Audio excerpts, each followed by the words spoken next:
Hello and welcome to the Wine Stains podcast. I'm Caitlin. And I'm Connor. Collectively, we're known as the Parkers.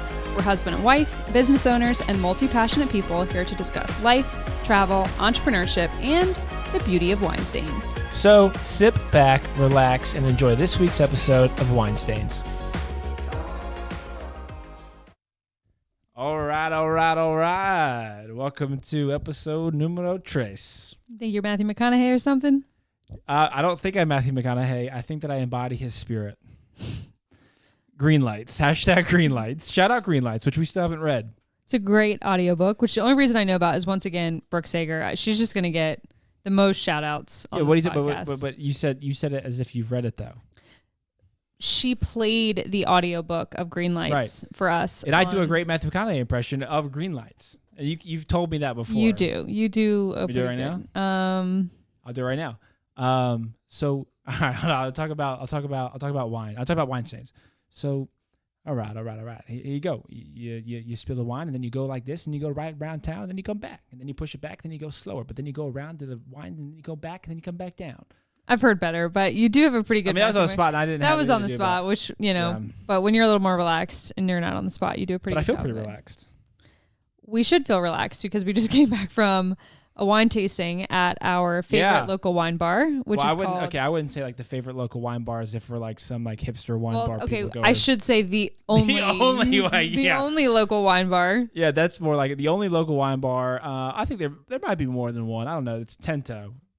Yes. Tinto, which apparently means red wine. Red wine, but I don't know. I feel like Tinto is also like... you know what would solve that? What? A quick Google search. Yeah, but I think we've talked about this before. Like, I feel like we're still part of the generation that like knows we have Google, but still really wants to figure it out ourselves. Well, sometimes you want to live in a moment of curiosity of just like allowing yourself the space to think about something without just having an immediate answer, you know? Wow, that was really philosophical, Caitlin. Thanks. So speaking of philosophy and philosophicalness, the wine that we're drinking tonight, we used to do this at the end of the episodes, but again, people have been writing in, sending mail, DMing us, constantly saying, no, talk about the wine at the beginning, Never happens. And so we're giving the people what they want. We're talking about the wine at the beginning, and tonight we picked this up at Tinto, which apparently means red wine, which I was going to say.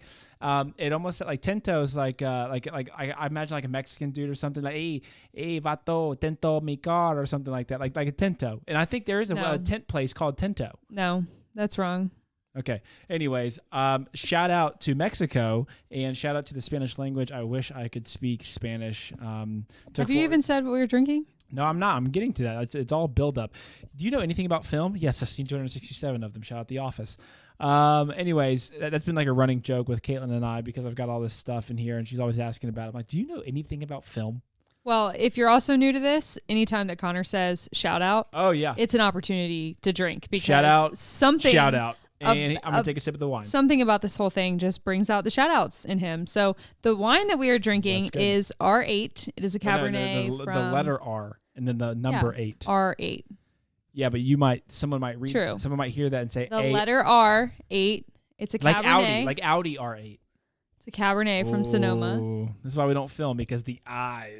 And why is it called R8, Connor? Can you read the description on the back? Is there so R8? I'll read the description. Sure, we're both big description. I think everyone that drinks wine are bit like unless like you're the guy or girl that sees like that's a 1978 Boulogne Froissart. Yeah, like Somm level where you know the grape, the year. Okay, I wouldn't say I don't know Somm level. Practically, yeah, right. Shout out all the Somms, and that's when they drink. Which great, by the way, you and I have watched all 3 documentaries, I think, on Amazon Prime. Somm 1, Somm 2, Somm 3 follows the journey of people trying to be a master sommelier. Really good, highly recommend. Makes you think that you know a lot more about wine than you really do. All I'm going to say is just make sure that wine glass stays far enough away from the equipment. Oh my gosh, could you imagine? Because pretty much ever since we named this podcast Wine Stains, Connor has had 3 or so way more near than spills. Near spills / near death experiences. It's because like, if you've ever been close to spilling a glass of red wine anywhere, you know what near death experience is like. Yeah. It's like your heart, like you see it in slow motion. It's like, oh my God, it's going down. But then you know what? With my cat-like reflexes, shout out athleticism. Anyways, all right, let me get back to this. So R8, the letter R, number 8, Wine Co. That's big too these days, the co. Yeah. Like creative co.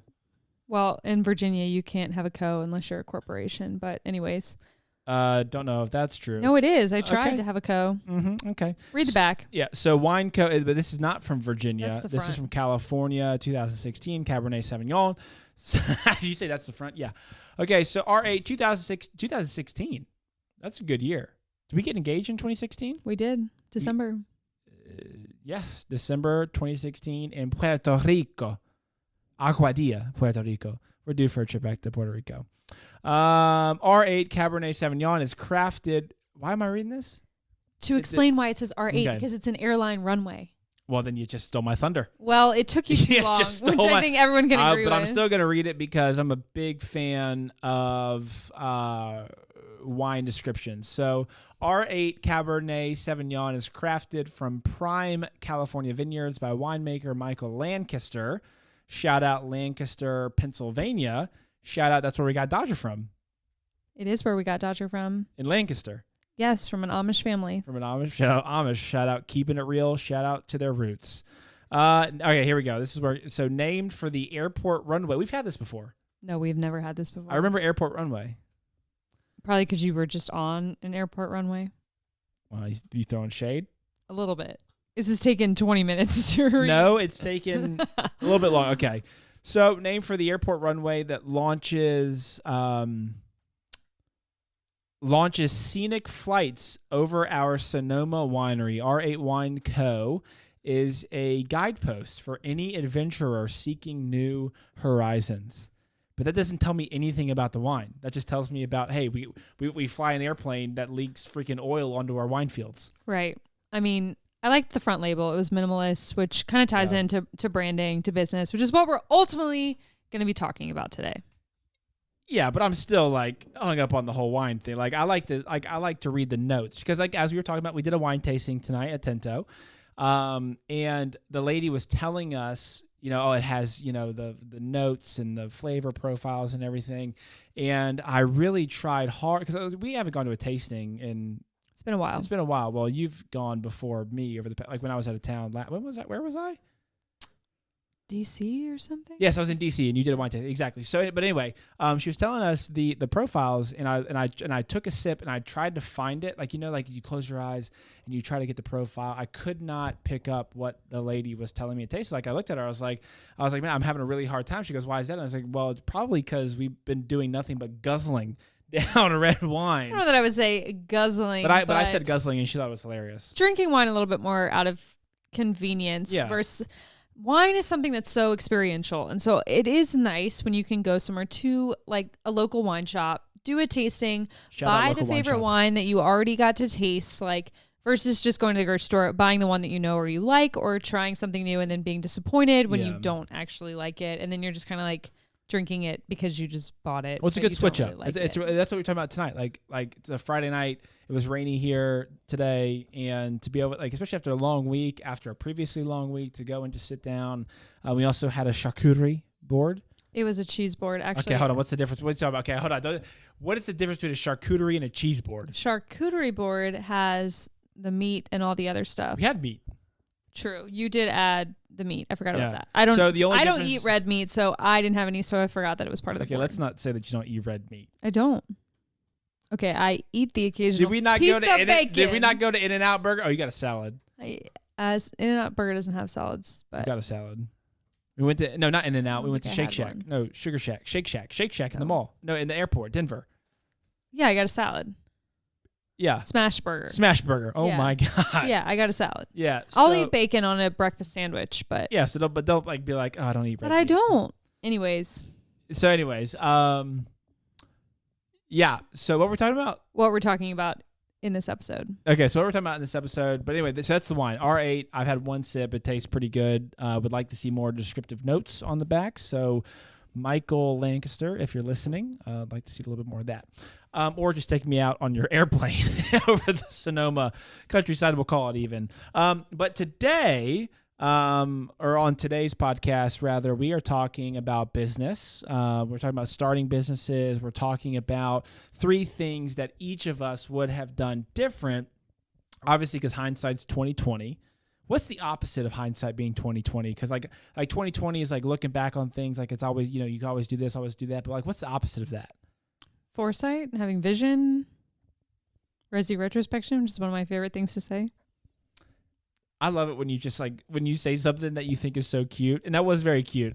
But like when you that look of like satisfaction on your face that you get, you're like, rosy retrospection. I mean, I said it was one of my favorite things, and it brought a smile to your face. But obviously because business is hard. I mean, it's like if you're an entrepreneur, like the business is hard, and so not that. Well, I was gonna say not that we're necessarily gurus, but we've been doing this long enough to know like. We're not green anymore, right? Yeah, not green anymore, but definitely I think running a business is like every time you figure something out, there's something new to figure out. Yeah. So you're constantly learning. So it's not like you're ever really... And it's not that the obstacles go away, you just get better. Yeah, right? And it's not like you're ever really a guru. You're just like, I've been through that. You kind of start to get to a point where you're like, you've had a lot of experiences, you understand, and you're able to kind of like relay some of that in retrospect to other people who have not yet gone through some of those things. Right. And so we were talking about that today because you do some coaching on, I guess, not on the side, but I mean, that's, something that you've kind of rolled out over the last couple of months with coaching new copywriters. And we were talking in the sense of, there's things that it's a cool thing to be on the other side of that mountain, the other side of those challenges that, only comes with time, only comes with going to battle, only comes with getting your butt kicked. But to come out the other side and you're talking to, people that are a couple years before you that are going through what you went through and you have the answers that you it's like, man, I wish someone would have told me this, and I feel like that's like, I don't know, like every old guy at the Thanksgiving dinner table, it's like, oh man, I wish I would have known this when I was your age, buckaroo. But with you and your coaching, it's just a pretty cool thing that you share with me that like, it's, that feeling of just helping people. Yeah, I think it's refreshing to look back on because I still feel many days and many weeks where you're like learning and still figuring a lot of things out and you feel like you're trying to overcome the next hurdle. But when you get to pour into other people or coach or mentor or work with other people, you kind of start to realize, oh, I have kind of come a little bit further than I maybe sometimes give myself credit for. Mm-hmm. I don't have all the answers, but I have some answers, and that's a good feeling to have. Well, what's the saying? You're doing much better than you think you are, right? Yeah, it's pretty simple. Well, because I was like trying to go deep. Yeah. Well, that's like last night I had an idea for something and you were expecting like a couple paragraphs and I was just like this. Oh yeah. That was pretty funny. We'll talk about that later. But the saying of like you're doing better than you think you are, and not only in life do I think that shows up, and this obviously comes into the realm of comparison and that kind of thing, but especially if you're owning or operating your own business, it's so easy to get into that trap of comparison. And especially, and I've talked about this a million times, but with social media, I mean, it just proliferates the problem. But it's always good to just take a step back and telling yourself, like, I have to remind myself of this all the time, man. It's like, Connor, you are doing so much better than you think you are. Now, obviously, that's easier said than done in terms of actually walking in that on the day-to-day, because you get so caught up in wanting to be perfect and this and that. And that person's doing that, this person's doing that, that person's got that many clients or that. But it's like, no, just stay in your lane. You're doing much better than you think you are. And you are going to be, not to get super spiritual, but maybe get spiritual. It's like, you're not going to be judged on what that person does. You're going to be judged and held accountable to what you do, right? And what you're stewarding. Now that doesn't say, or that doesn't mean to neglect the spirit of excellence, right? In the sense of that whole getting ready to get ready mentality or whatnot. So stay in your lane, do the best you can with what you got. And it's always, maybe you write that on a Post-it note. Who knows? Maybe write that on a Post-it note. Maybe I'm going to write that on a Post-it note. I'm going to put it on the mirror when I brush my teeth tomorrow morning. Connor, you're doing better than you think you are. And encourage yourself, because your wife's not always going to.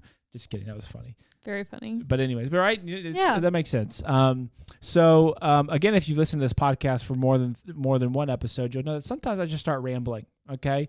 And I get really excited, and it's like I'm climbing a mountain. I'm going. I get to the top, I look around, I say, where did I just come from? So that's when I take a step back and I say, Kaitlyn, thoughts? Where are we going with this?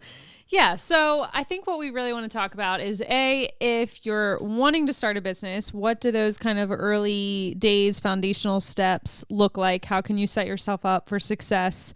and avoid the least amount of initial error or regret.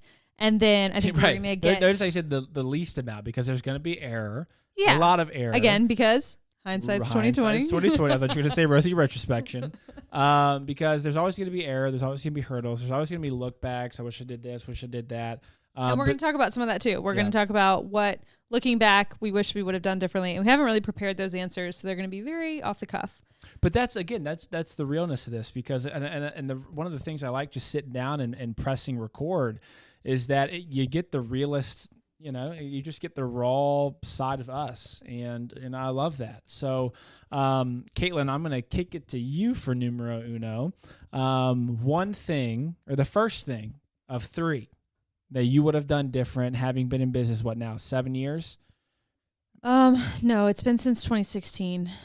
So almost 5 years. It'll be 5 years this fall. Almost 5 years of full-on entrepreneurship, pedal to the metal, having grown an incredible business, and something to be envied in the amount of time in terms of what you've been able to grow in the past a little over 5 years. What's one thing, looking back, that you might not have the rosiest retrospection on? I think this is like a real catch-22 question for me, because I feel like the first thing that comes to mind is I want to say like asking for help more and like relying on community. But sometimes I also feel like part of my strengths or things that have helped me are because I was willing to put in the work and figure it out myself, and kind of have that DIY mentality and not outsource everything from the beginning, not ask everyone for help, and really like teach myself how to do things, so that if I have to get up a sales page, or I have to quickly design something, or I need to make something happen,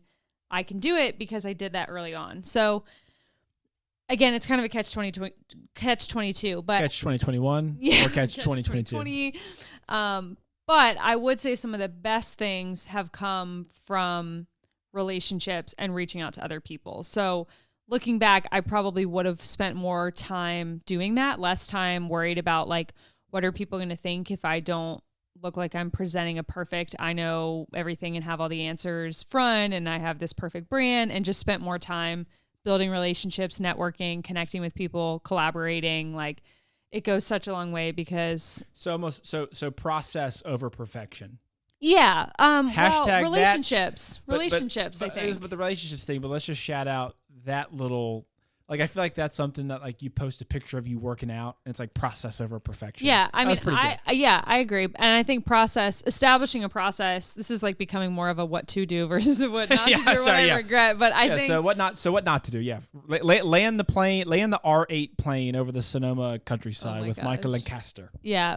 Focus on relationships, reach out to people. Don't be afraid of not having all the answers. People are more willing to share what they know and help out than. So you're saying that you didn't do enough of that? I didn't do enough of that. But you also came from I don't mean to cut you off, but you also are in a very niche sort of, working climate. Like, I just always wanted to respect other people. I didn't want to reach out to them and be like, ooh, tell me what you know. You know what I mean? But like, I'll just shout out my friend Brooke Sager again. Shout out Brooke Sager. She just like reached out to me of like, hey, let's have a Zoom call. And I just want to learn more about what someone like you would want from a service provider like me. She wasn't like, she had no intention. It was just like, hey, I'm basically trying to do market research and understand what a business owner like yourself would need from an online business manager like me. But isn't it funny though, again, like we just talked about, this role reversal of now you are the person that the young Kaitlyns are looking for to reach out, but they might think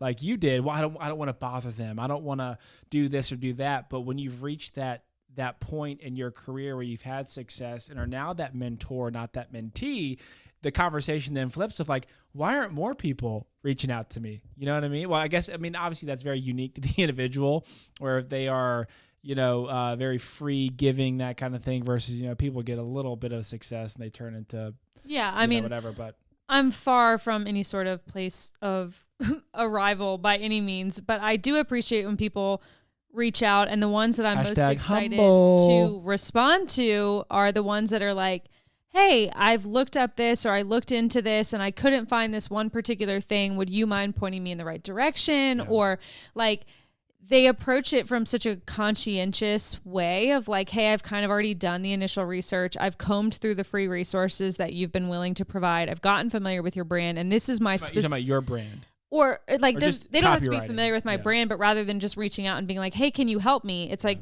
they're like, oh, I've already gone to your resources page. I'm on the email, like they've done the things that I've already done to try to help. Shout out Wine and Words. To try to help people. You know what I mean? And so I think there's already a built-in respect when people do that, because you're like, oh, for sure. Let me make this even easier on you and make my resources more accessible, versus people who seem like they're approaching it from just a take point of view. Like, hey, just tell me everything and help me out, versus like, hey, this has already been helpful. I'm curious if you also have a resource about this, because then that's beneficial to the person that you're asking for help from too, because it identifies a gap for them. They're like, oh, I don't actually have a resource on that.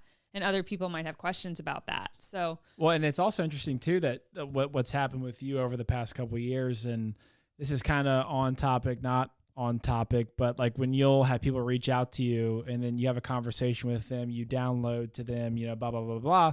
And then 2 weeks later, it's like you're on Instagram or whatever, and you basically see your website recreated, or someone's basically, and it's like someone's basically just ripped you off or copied exactly what you've done. And that's a fear that I think a lot of people have, in terms of, I mentioned, whenever you have a little bit of success, there's some people that can be walled off from share. Well, I'm not going to share with you because I don't want you to take what I'm doing because I think that you're going to steal my clients XYZ. And while that's a little warranted, at the same time, you got to understand that the pie is big enough for everybody, and that at the end of the day, the OGs or the original creators of X content are always going to be the ones out in front if they're continuing to pursue. Or the innovators, the people who are willing to continue to put into the work. I think it's the biggest compliment, right? What do they say? Plagiarism, imitation is the sincerest form of flattery. Which I hear that, but also as a business owner, you're like, dude, you really just copied my Well, it's stuff? just because you think about, particularly like, if a client has hired you and they're paying you money to work on something, the months of energy that you've both put into things, developing stuff. And then when someone just rips off the finished product, it literally is like falling and getting like the wind knocked out of you. Like it literally just like pulls the rug out from under you. It hurts your feelings first and foremost, so that shout out emotion. That's definitely an unfortunate thing to happen. And I think when you see it stings, it continues to happen, and then you just realize that you have to find other ways of moving on from it. But it's that innovator spirit where people only copy things that are working, I guess, in a sense, where like I'm not going to go out and copy the worst performing advisor like what he's doing, but when you have success, it's one of those natural, what's what I'm looking for? It's like a domino. It's just a domino effect, or just a natural response that you're gonna always come across. And so, okay, number one for you was not, or like you wish you would have prioritized relationships over trying to essentially build up this perfect company to then enter into the room or get a seat at the table, kind of thing. Yeah. And I guess my number two would be. Oh, you're just gonna bypass my number one. Oh, what's your number? I didn't know if we were doing 3 and 3, but let's hear. Well, yeah, we'll depending on time. We'll go back and forth. What's your number one? So, well, you can ask me the question. I'll feel like I'm on Oprah or something as I hit Dodger in the face with a microphone. Connor, What is your first of 3 business regrets? Looking back, would have done a little bit differently. Wow, Kaitlyn, great question. So dumb. Wow, Kaitlyn, great question. The first thing that I think a lot of times you hear in terms of like people that have gone out on their own, it's like, man, I wish I would have done that sooner. I feel like that's like once you experience that level of success or, comfortability, it's like, man, I wish I'd done it sooner. I'm not that way at all. Like I think that everything that's happened to me has happened for a reason. And I'm a big believer in God's perfect timing, God's perfect will, and being a good steward of where you're at, and that the rest will take care of itself. So I don't really focus so much on timing. I think if I had one thing, it would have been maybe like along that same vein though, of just being more confident in my own ability, where, again, I mentioned like this trap of comparison or this and that. Like I was very early on, very, very guilty of that. But not like in a crippling comparison way where it's just like, man, I know I can be there. I know I can do this, but numbers are reflecting this. And so I think I also came out the gun having already been in the industry for a couple years, thinking, man, I'm going to come out the gates flying high. I'm going to be crushing all this production and, kicking butt and taking names. But I also launched right before a global pandemic. And so when you take a look back now, it's like, okay, man, look at what you were up against and you still had a great year, all things considered. But that trap of comparison, it really got to me. And even if it didn't get to me, like even if I didn't show it, there'd be those times that I'd, be in the shower or just driving down the street being like, man, I wonder what they're doing. Like, why am I underperforming? Why am I underperforming? And it wasn't until maybe even recently where I forget, I must have read something where it was like, again, you're doing better than you think you are. And I think that's a theme that I've tried to build into my psyche, where that whole you're doing better than you think you are, it doesn't let you stay complacent in the sense of, oh yeah, you're great, you're killing it, whatever. But there's always room for improvement, but you don't compare yourself against others. You compare yourself against what you know is your best output. So now instead of comparing myself to the guy, down the street, or a guy, or a girl, in another state that's doing XYZ production in the same sort of group, it's Connor, what are you capable of? And are you meeting those expectations? Because in this, I think I might have talked about this too, or written about this recently, but there's some people that can fly by, or there's some people that can do exceptionally well, in terms of blowing the competition out of the water by only giving 50% of themselves, where their 50% is better than most other people. There's other people who give 100% that's just not as good as other people. So does that make sense what I'm saying? Yeah. And I think some of what you're saying is like, we all think that confidence in a lot of ways comes from success and breakthroughs and big moments. But I think more of confidence comes from disappointments, from learning things, from figuring out. I remember when we were just married and we were in our apartment, and shout out apartments. Shout out Beach Place, because that was fun. It was fun. And I was still doing a little bit of design work, and I had a client who they were worried about whether their logo could be trademarked. It was this whole long thing. Anyways, it wasn't a great client situation. I was bawling, crying. Who was that again? I was like, what? I'm not going to say. I was bawling, crying. I felt so ashamed. I felt so disappointed. Remember that. That was early on. Yeah, I didn't know how to handle the situation. I was so upset about it. And that situation gave me confidence now, because I know how to avoid what happened in that moment. And I know how to prevent that through my systems, through the way I structure my services.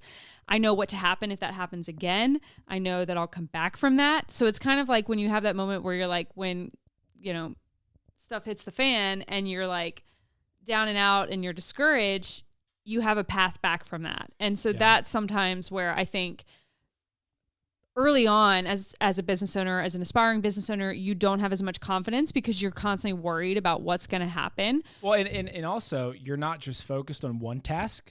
In terms of when you're an employee somewhere, I have this one, or obviously it's several, but I'm responsible for this. I'm not responsible for that. Right. As a business owner, you're responsible for the thing that you did as an employee, and you're also responsible for every other thing that revolves around the business. And so I guess just landing the R8 plane, shout out R8 Wine Co.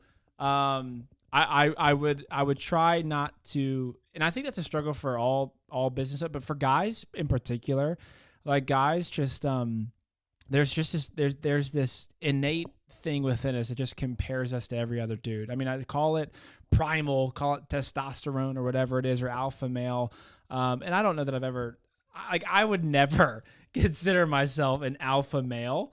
I don't even know where I'm going with that. It's just funny to me when I heard alpha male, because I don't even remember the last time I said alpha male. But I would just I would rest in the confidence of Connor. You are a creation of God. You are not some random blip on the radar. You are doing what you're designed to do, and success and you get to define success, and whatever you define success is, that's what it is. And then obviously, falling back and this is, I don't know that we've even talked about this much, but falling back on the Word of God, where it's like, okay, I have my definition of success. That's great. I'm in business, whatever. But how does God define success? And ultimately it comes back to being a good steward of whatever it is that he's entrusted to you. And that as you are a good steward of this, well, that's only going to get bigger and better and bigger and better. And it's not just bigger and better for yourself, but it's bigger and better to bless more and more people in your world. And I think that, and I might even get a little emotional even talking about it, where it's like I just look back at the faithfulness of God, and I've seen that over and over and over again in my life, and I like to thank God for this Grammy. So thank you. Oh my gosh, but no, it's true, and I think that that's an important thing as a Christian in business, someone who wants to shout out Jesus, lead a God-led business. You kind of have those weeks where you're frustrated, you're maybe feeling like your back's up against the wall, you're having more difficulty making decisions. I've never had a week like that. It feels gritty. Like, it just feels like you're grinding things out. And I think those are the moments sometimes when you do have to release and surrender a little bit. And that was much easier for me to do when my business was a side hustle, because it was like, whatever good came out of this was like icing on the cake, versus when it's everything to you. Yeah. The water bill's here. But the rule doesn't change, and neither does, the way that God kind of works to bring blessing and prosperity and all of those things. Right. So that's my 2 cents. So your number one is prioritizing relationships over perfection. Mine was to not compare myself to another, like stay in my lane type of deal. Numero dos. Para tu. Number 2 is also a catch-22, honestly. Right. I still don't even know what that means as a 28-year-old man. I don't know what catch-22 means. It's like you want to say one thing, but then you realize it has another side to it. So you're like, it's positive and negative. Is that why Taylor Swift has a song on Film 22? No. I think it's just because she turned 22. Gotcha. But I turned 22 when that song was out. Yeah. I think you did too. That's 6 years old? I hope so. You know what, another song, I wish we could play songs, that Sociopath song that we played, the Paramore sounded like. Yeah. Like a damn sociopath. Yeah, it's very Paramore-like, which I love Paramore. We rocked out the Paramore for like an hour last night. Yeah, it was great.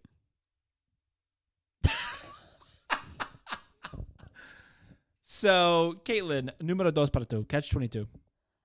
Yeah, I was going to say like getting and asking for help a little bit earlier, which I was fortunate to kind of bring on a virtual assistant, project manager, right hand help. Do you say right hand man if you're a woman? Like, it's my right hand man. Right hand, no. Okay. No, I wouldn't say that. But you know what I'm talking about? Yeah, okay. But I wouldn't say man. What would you say? Right hand, if it was a female who identifies as a female, if it was right hand girl. A female who identifies as a female. If it's a female that identifies as a female, if it's a female, you would say. Yeah, right hand girl, right hand. This is my right hand. Hey, girl. I don't know what I would say. My right hand. You don't even need to. Oh, so we're not going to give a gender. My right hand. We're not going to give a gender to it. I mean, I'm just saying, like, whatever. Anyways. All right. But so maybe it's not so much about hiring or help, and it's more about trying to get clear on your business model and then pivoting when that business model seems like it's not working. So started out as a solopreneur, went into kind of micro agency. Then it's like you reevaluate, is the micro agency model working? Is the education model working? When did you make that switch though? So you're talking about like getting help and stuff. Like, how long did you go in that solopreneur role to being like, man, probably not even. I need help, and then being like, I wish I would have done that sooner. Probably not even 6 months from when I went full time. Well, because again, and this is where I talk about your business and the explosion of growth that you've had. I mean, you hit the ground and just went. Yeah, like a freaking SpaceX rocket ship. I feel like it was more. Shout out Elon Musk. I mean, I feel like you're my husband, who's being very complimentary. You feel like I'm your husband, or I am your husband? You are my husband, who I feel like is being very complimentary, but. No, I am not. I am not blowing smoke up your booty. Because it's reality, you know. Well, thank you. I feel You're like welcome. For me, it feels like I love you. There were a lot of seeds being A lot of seeds being, do you say seeds being laid? Seeds being sown, dude. Sown. Do you not read your Bible? I do, but I meant like seeds being sown. A lot of watering, a lot of tending, a lot of like getting real farmer Kate. No, getting I'm real just saying, pungo like Kate I just think that's always the story. Is like, oh, it just shot up overnight, and it's what does The Rock say? There is no overnight success story. There's not. Like, so you think you're successful? Oh my gosh. No, I'm saying I like I have been saying. I think I'm in the thick of things, and I think that it's like there's just different ladder rungs, just like people say kind of in the corporate world where you're just growing. Ladder rungs? Rungs on a ladder. You're just climbing. That's what they're called? Yeah. Remember the game Chutes and Ladders? Literally when I was in high school. Do you remember the game Chutes and Ladders? I do. That's a great game. Great game. We should play Chutes and Ladders live for our Patreon. I'm sure they would love that. Do you know what Patreon is? Audience? So Patreon is like if we wanted to monetize this, like we would have a private page on Patreon that people would pay for, and then we would do fun stuff like play Chutes and Ladders and drink red wine. That sounds like a blast. Yeah, but I don't know. We're very early on in this process, though. Let's be real. I don't think we're there yet. We're definitely not there yet. But you were talking about getting help and the rungs on the ladder. Yeah, I was going to say, in high school, I just remember this quote coming to my mind that felt so profound, but it still speaks to me today. What is it? And it's, nobody just arrives at the top. They constantly climb. And who the heck said that? I said that. My little you came up with that. My 15-year-old self. You did not come up with that. Said it to myself. You did not come on the way to a big field hockey game. What do you like climbing the Tower of Babel here? No one reaches the top. No, people are always like, "Oh yeah, number 1 or the best or you know everything about like I just don't believe that ever happens. I don't believe that you I feel like there's always someone better. There's always someone below you. Hey Caitlin, Oprah here. How did you get so humble? No, it's not. No, that's a good point. I'm not even like, it's not even me like, oh, I want to be humble. It's just like, that's what keeps me motivated. That's what keeps me engaged. That's what keeps me hungry. It's just like, Mom, I got to eat. There's always going to be someone better. There's always going to be someone worse. Like that clears the clutter for me. That clears the mental log jam. That like allows me to not worry about, oh, someone's 5 steps ahead, because you know what? There's someone that's 5 steps behind. So where I am is where I am today, but it's not where I'm going to be. But that was 2 weeks from now. That was really good what you said, and that kind of ties into what, like the comparison trap, where there's always someone 5 steps ahead, but there's always someone 5 steps behind. Completely. That was really good, Caitlin. How did you become so profound in high school? Oh my gosh, stop. We used to have goal books that we had to fill out on the way to our field hockey games. So I don't know, I had a lot of time to reflect on the school bus back when that was a thing. Okay. Yeah. Remember school buses? We're not that old. Yeah. Well, there's still school buses. That's what I'm saying. Like, remember school buses? Well, I mean, they had a temporary pause for 2020. But I remember school buses. The only 2 fights that I ever saw were by school buses. By school buses? Yeah. So the school buses fought each other? Okay, that was wow. Actually, you know what? Hold on. Ladies and gentlemen, I've been waiting to do this for quite some time, and we're gonna do it right now. Hey, Caitlin, say what you hold on. Say what you did. By school buses?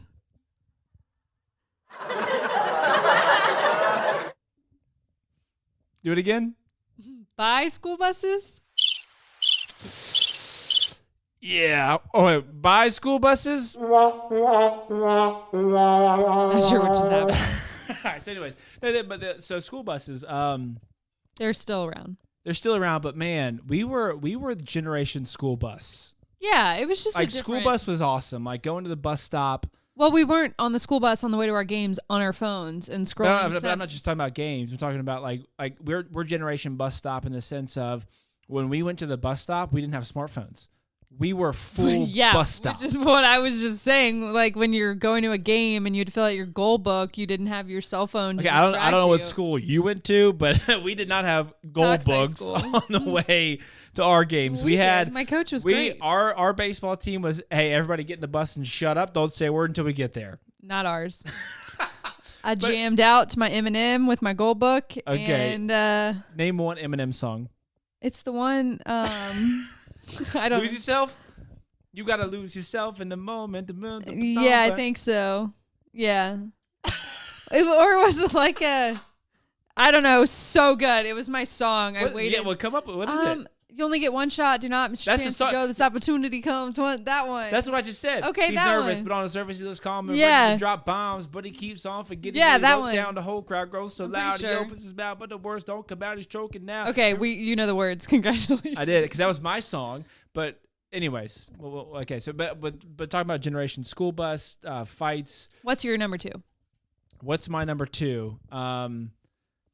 Wow. See that you keep me on target, yeah, but I do feel like we could talk a lot more about Generation School Bus because that was fun. But that's a different episode. So number 1, man, this is going to be a test of our memory. So number 1, relationships over perfection. Me was don't compare yourself. My number 1 was don't compare yourself as much. Stay in your lane. You're doing better than you think you are.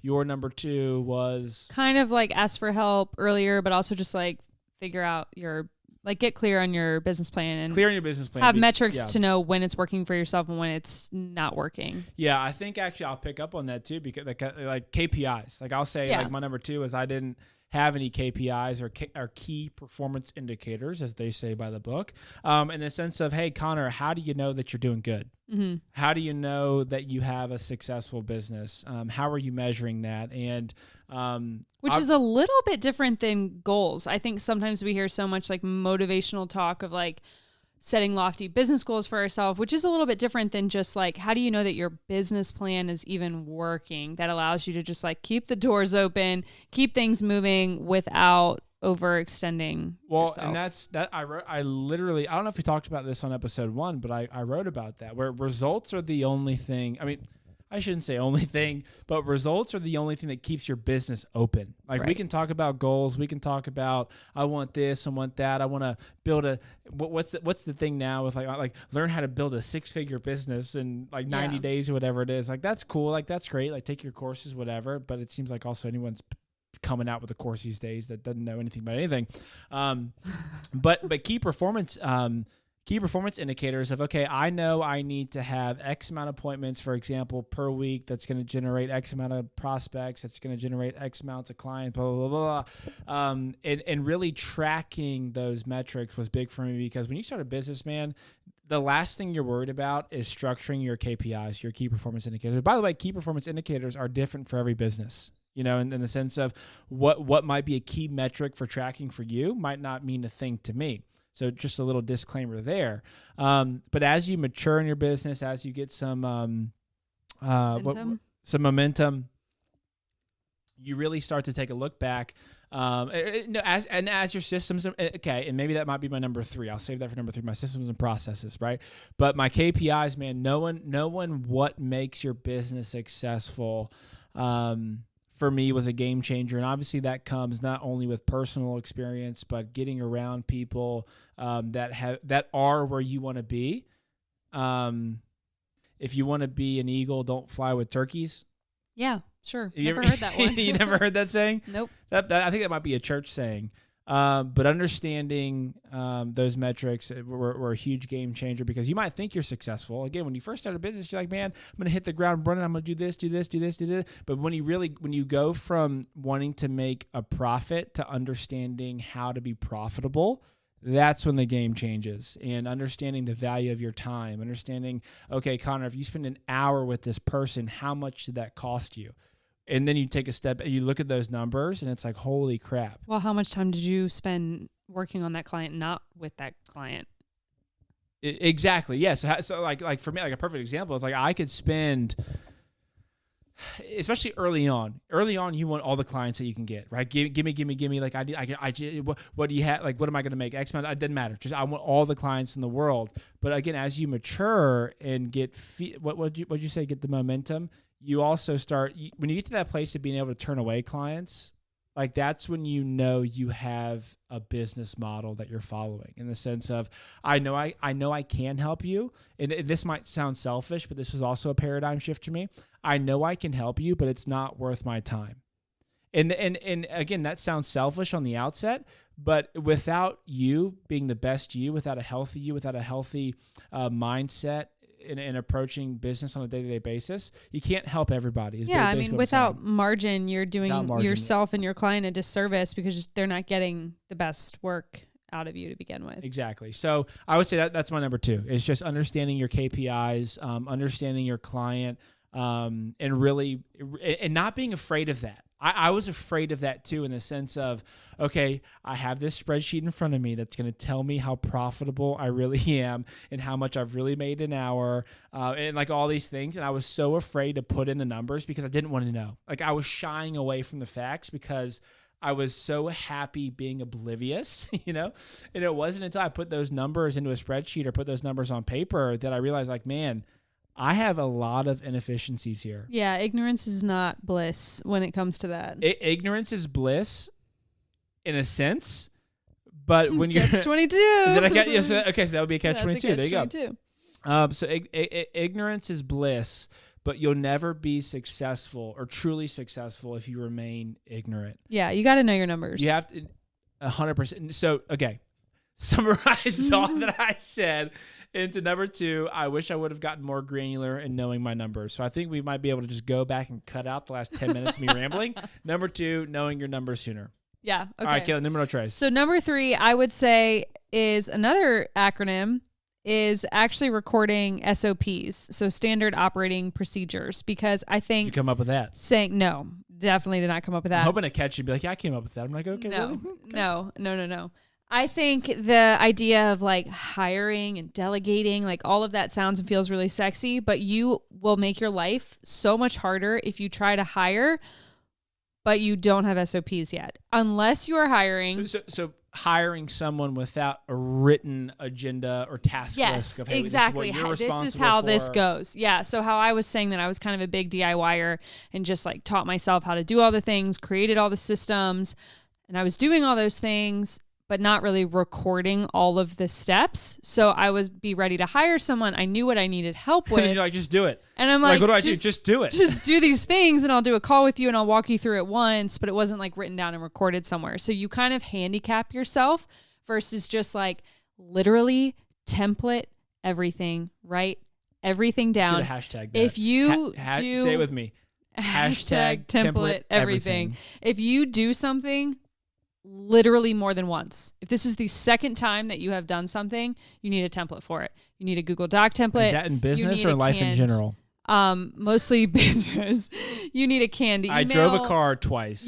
Connor, when you get in, turn it on, buckle your seatbelt first, check. Hey, that's why they have saved seat things in the car. You know, where you press the button and it saves your seat settings and stuff like that. Because you got to get in after your spouse and they change your seat settings. It's a template. Well, I see where you're going with that, but then it turned into a dig against me. But yes, please continue. No, anyways. Yeah, so SOPs. I'm a foot taller than you. Anyways, SOPs, templating everything because it's going to save you so much time in the long run. It's going to make your hiring a lot better and smoother and more efficient versus hiring and then you're like, crap, I have to spend the next 2 to 3 months training this person, writing all of these things down. So yeah, SOPs. So I wish we could have been as concise as you were with your number 3 in the entire thing. Like, that would have saved our listeners a lot of time.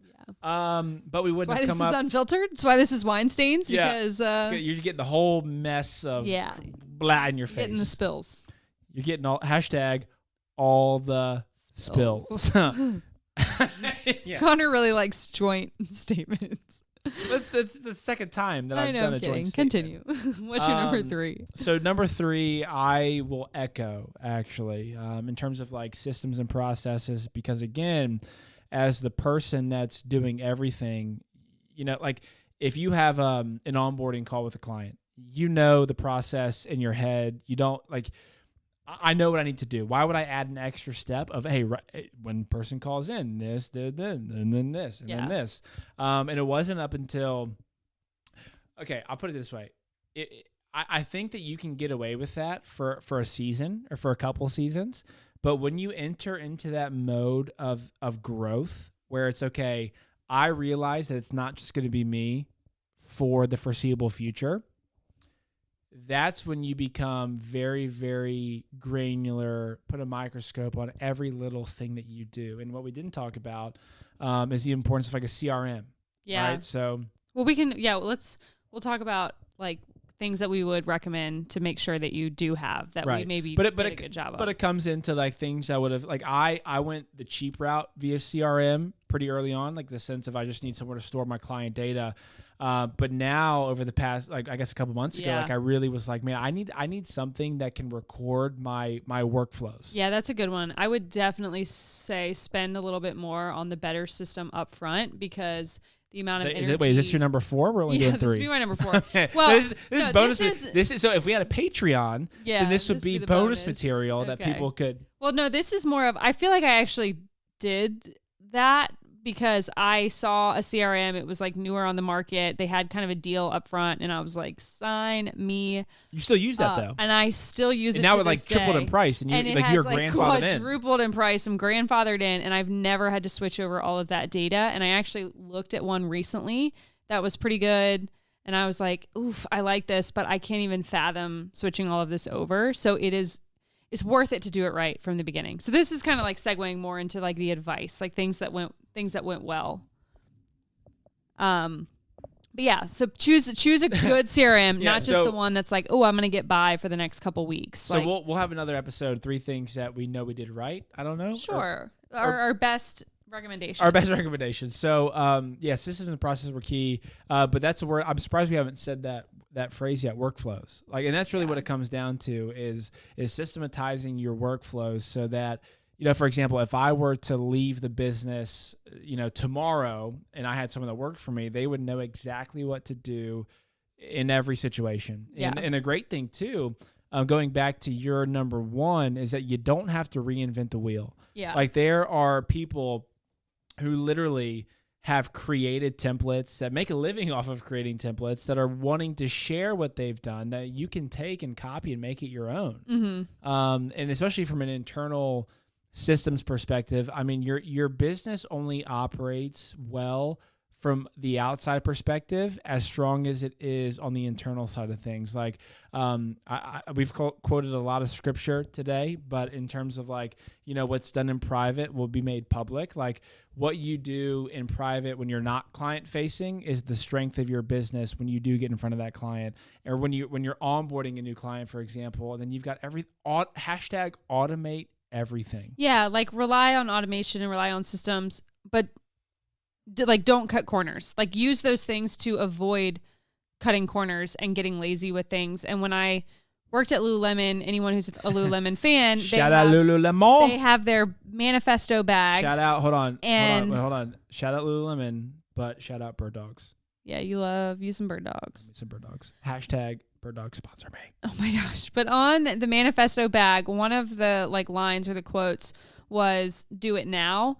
And I think that comes from some other quote or idea. Or someone said at some point, basically, if a task takes you less than 5 minutes or something like that, like, why are you adding that to your task list? I had a funny marriage joke. Just do it now. That. Yeah. What was your funny marriage joke? Well, it was pretty incomplete. Just move on. Yeah. Okay. It was there for a second. And then it withered away. Oh, man. But that's helped a lot, because that, I think, is where a lot of business owners start to have a breakdown. They maybe had good intentions of setting up systems early on, but things just start falling apart because they're like, I'll update that SOP later. I'll fix that thing later. But they go, so, okay, and I don't mean to, again, cut you off, but it's, you like, early on, growth mindset, growth. Oh, this is great. And then you slowly go back into a fixed mindset where, it's just me. Like what does it matter? It's okay. Like that it's almost like when you're on a diet, like that one cookie is not going to make a difference, or like this is going to make it. But then over time that stuff compounds. I think it's building discipline. You have to train yourself early on to write the system, write the workflow out. If you change something, go back and fix it. It will take you less than 5 minutes. But if you just add it to like a future to-do list, or you put it off, that's when you start to have a breakdown. I could even take us through your process of workflows really quick. And like when we're talking about like automating, because you are probably the best I've ever seen at workflows and automative, sequences and that's a combination of both literally automatic and manual workflows. But because I have that mindset of do it now, like things like when people reach that point of hating their website and, I need to go through a complete website redesign. I've tried so hard over the past couple years to just like if we just finished a project, I know it's going to take me 5 to 10 minutes to update the portfolio, and it's never going to be fresher in my mind than it is in that moment. So I'm going to work on it versus like, oh, I'll do it later. I'll do it later. I'll do it later. And then you have this massive task on your list to update your portfolio from the past year, and you're just like exhausted by it. But most of my workflows have to do with like client onboarding, what happens after someone reaches out as a new lead, like making sure that they're getting an immediate response. They know what the next step is. Like, that's where a lot of kind of my automation comes into play. And then, of course, with some email sequences and stuff like that. But we still have a lot of ours that's manual, but it can still be a workflow, and that's a even danger, if someone has to manually push it out. Right, and that's a danger, too. Like, when we say automate everything, it really is automate as much as you can. Because at the end of the day, there's things that you're just going to have to do manually. You're going to have to pick up that phone, call that client, whatever it is. So yeah, but you can still, exactly. And but you can automate reminders. Yeah. Right? Yeah. And you can still make certain things as efficient as possible, even if someone has to physically do that task or like do a task in between tasks that are automated. But it should just be really clear what those things are, and you should be using the least amount of energy and effort to do that. Catch-22. I'm full of catch-22s. Yeah. I think that's why I'm a copywriter sometimes, because I like see all sides of the coin, and it just helps me like create arguments. You know what I mean? Because I can like empathize with both sides. I'm like a walking catch-22. Catch-22. Anything else? No, that was 3 for you, 3 for me. Awesome. Well, now we have to test ourselves. Okay. Your first one? It was about just relationships, reaching out to people, networking. Well, relationships over perfection. Yeah. Mine was don't get caught up in comparison. Stay in your lane. You're doing better than you think you are. Yep. Your number 2. I think it had something to do with hiring and asking for help. Yep. I think. Asking for help sooner. Yeah. My number 2 was KPIs. Key performance indicators. Yeah. Your number 3 was SOPs. And my number 3 was systems. Well, it was systems. Yeah, it was kind of also same thing. All right. I think that's a good place to start or stop. Are we going to start? You want to go again? You want to keep going? Stop there. I do love you, Kate. I think I could talk to you for hours, but you got to get the heck. I don't know what is it. I don't know where you're going, but you got to get the heck out of here. Just kidding. We live together, and we're doing this in my office. Got nowhere to go. Got nowhere to go but up. So that was episode 3 of Wine Stains. Thank you so much for listening. We're still hesitant to record video. So to all of our fans out there, if you want to see video, you just got to keep asking for it. So at any rate, Kayla, any closing thoughts?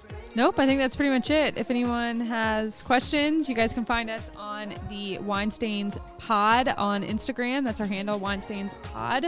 It's new, so we'll be creating some content there, but you can always send us a DM. We'll be checking those. And thanks for tuning in, and I hope you have a great weekend. And we'll see you next time on Wine Stains.